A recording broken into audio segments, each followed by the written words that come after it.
আকাশবাণী কলকাতা। স্থানীয় সংবাদ পড়ছি তিথি গাঙ্গুলি। আদালতের নির্দেশ অমান্য করে ছট পুজো পালন না করার জন্য মুখ্যমন্ত্রী মমতা ব্যানার্জি সবার কাছে আবেদন জানিয়েছেন। শুভেচ্ছা জানানোর সঙ্গে ভিডিও বার্তা মারফত এক আবেদনে মুখ্যমন্ত্রী করোনা সংক্রমণ প্রতিরোধে একসঙ্গে গঙ্গা বা কোনো জলাশয়ে না যাওয়ার পরামর্শ দিয়েছেন। বর্তমান পরিস্থিতিতে বাড়িতে থেকে বা বাড়ির কাছের কোনো পুকুরে ছট পুজো করার আর্জি জানিয়েছেন তিনি। দুর্গা ও কালী পুজোয় যেভাবে স্বাস্থ্যবিধি মেনে পালন করা হয়েছে, হিন্দিভাষীদের সেভাবেই ছট পুজো পালনের কথা বলেছেন মুখ্যমন্ত্রী। বাজির ওপর যে নিষেধাজ্ঞা রয়েছে সেই বিষয়টিও আরও একবার মনে করিয়ে দিয়েছেন তিনি। উল্লেখ্য, ভিড় এড়াতে কলকাতা ও শহরতলির প্রায় ১,৫০০ জলাশয়কে ছট পুজোর জন্য চিহ্নিত করা হয়েছে।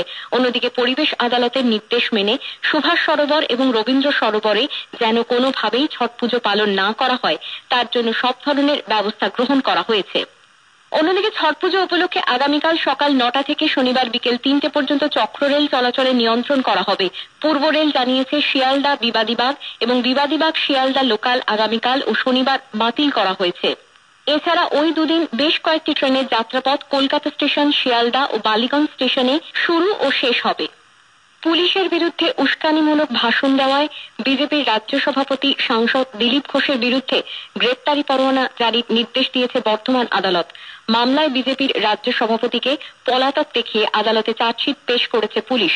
গ্রেপ্তারি পরোয়ানা জারির বিষয়ে দিলীপবাবু বলেছেন, প্রতিদিনই তাদের বিরুদ্ধে কোথাও না কোথাও মামলা হচ্ছে। বিষয়টি তার আইনজীবী দেখবেন বলে তিনি আরও জানিয়েছেন। এই মামলায় জামিন নিতে আজ বর্ধমান আদালতে আসার কথা রয়েছে দিলীপ ঘোষের। দলীয় কর্মী খুনের প্রতিবাদে কোচবিহারের তুফানগঞ্জ মহকুমা অঞ্চলে বিজেপির ডাকা ১২ ঘণ্টা বন্ধকে কেন্দ্র করে আজ ব্যাপক উত্তেজনা ছড়ায়।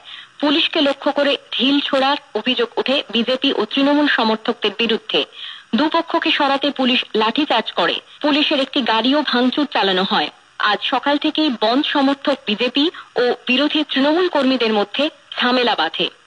উত্তর ২৪ পরগনার জগদ্দল থানা এলাকার পালঘাট রোডে গতরাতে এক তৃণমূল কংগ্রেস কর্মী খুনের ঘটনায় ব্যাপক উত্তেজনার সৃষ্টি হয়েছে। পরিস্থিতি সামাল দিতে এলাকায় র্যাফ মোতায়েন করা হয়েছে। পুলিশ সূত্রে জানা গেছে, আকাশ প্রসাদ নামে ২৪ বছরের ওই তৃণমূল কংগ্রেস কর্মীকে দলেরই আরেক কর্মী অশোক সাউ বাড়ি থেকে ডেকে নিয়ে যায়।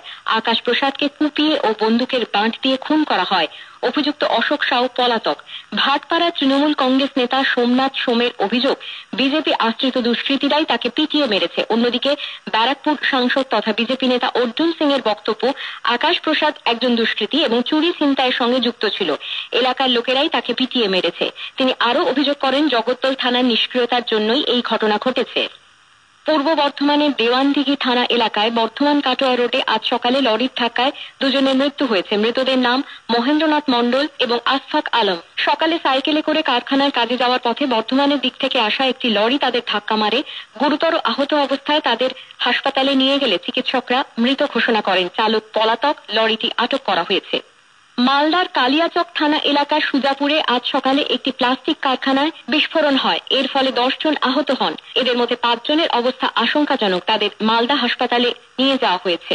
মালদার পুলিশ সুপার জানিয়েছেন, এখনো পর্যন্ত ৪ জন মারা গেছে, বাকিদের হাসপাতালে চিকিৎসা চলছে। রাজ্যে খসড়া ভোটার তালিকা গতকাল প্রকাশিত হয়েছে। সেই সঙ্গে শুরু হয়েছে ভোটার তালিকায় নাম তোলা ও সংশোধনের কাজ। চলবে ১৫ই ডিসেম্বর পর্যন্ত। এই সময় প্রতি শনি ও রবিবার বুথ স্তরের আধিকারিক বা বিএলওরা বুথে বসবেন। করোনা অতিমারির আবহে যারা বুথে গিয়ে নাম তুলতে পারবেন না, তারা অনলাইনে ভোটার পোর্টাল eci.in এবং www.nvsp.in এই দুটি ওয়েবসাইটে আবেদন করতে পারবেন। চূড়ান্ত ভোটার তালিকা প্রকাশিত হবে 15ই জানুয়ারি। নাম তোলা বা বাদ দেবার ব্যাপারে কোনো দাবি বা আপত্তি থাকলে 5ই জানুয়ারির মধ্যে নিষ্পত্তি করতে হবে। খসড়া ভোটার তালিকা অনুযায়ী রাজ্যে মোট ভোটার সংখ্যা ৭,১৮,৪৯,৩০৮। রাজ্যে মুখ্য নির্বাচনী আধিকারিকের দপ্তরের সূত্রে জানা গেছে, আগামী 1 জানুয়ারি যাদের বয়স 18 হবে তারাই ভোটার তালিকায় নাম তুলতে পারবেন। স্থানীয় সংবাদ শেষ হলো। পরবর্তী খবর শুনবেন দুপুর 3টে।